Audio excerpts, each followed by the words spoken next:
We'll find out today how the government plans to introduce same-sex equality laws that could see gay marriages happening in churches within the next few years. Yeah, it's made the front of the papers this morning. It's on the front of the Daily Telegraph. They're actually saying this morning that the coalition's now facing criticism for the move after being accused of ignoring the views of more than 500,000 opponents to gay marriage. We're joined in the studio now by Reverend Sharon Ferguson, who supports gay marriage, and also Dr. Chris Sugden, who's against it. Dr. Sugden, first with you. I mean, this is all about giving people choice, isn't it? And that's the most important thing. Well, I think you focused on the issue of churches, and the weather we see is going to be persistent fog. I think the government is throwing persistent fog over this issue at the moment by making it an issue of whether the churches would be forced to or not forced to have these ceremonies. In fact, the issue is about the nature of marriage itself. We're sending to all parliamentarians at 1 o'clock this book, Is There a Case for Same-Sex Marriage?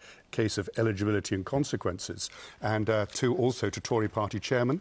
It's going to be available online at our websites tomorrow, because there are very important issues to be looked at. If you bring into marriage those who cannot be married biologically, because where does the consummation occur? If you do that, if you degender marriage, then who is married? Because you've made marriage merely a contract between, in a sense, neuter individuals, because they're not going to be able, in principle, to have children, and the children who are part of those relationships are going to have neither a mother, either not a mother or not a father. Yes, that's the it's a very, very serious issue. That's the biological argument, but what about love in all this? Because we're taught, aren't we, if we are Christian, that love is overarching. Love is the most important thing. Absolutely, but there are many relationships in which we love people, but the issue of marriage is not there. I mean, two sisters love each other. Should they get married? A man and his mistress love each other. If he's already got a family, should they be married? Marriage is much more than love and commitment. Sharon? Well, it really does depend on how you are defining marriage.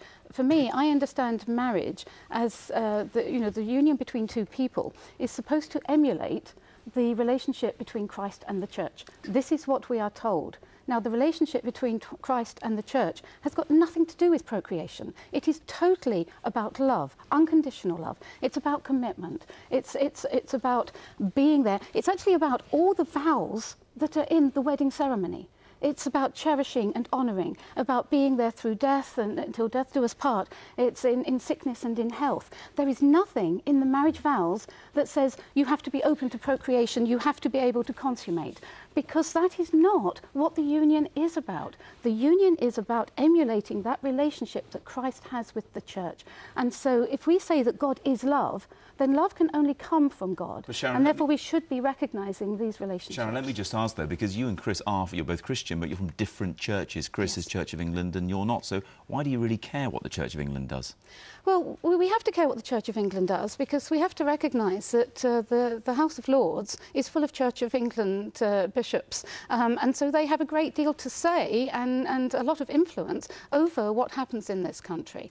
It is also the most dominant religion in denomination in this country, and it affects an awful lot of people. I know a lot of Church of England ministers who desperately want to be able to celebrate same-sex marriage. I know a lot of Church of England ministers who themselves are gay and would like their relationships to be recognised. So it does affect an awful lot of people. OK, thank you very much, both of you, for setting out your points this morning. Dr. Chris Sugden, Sharon Ferguson, thank you very much.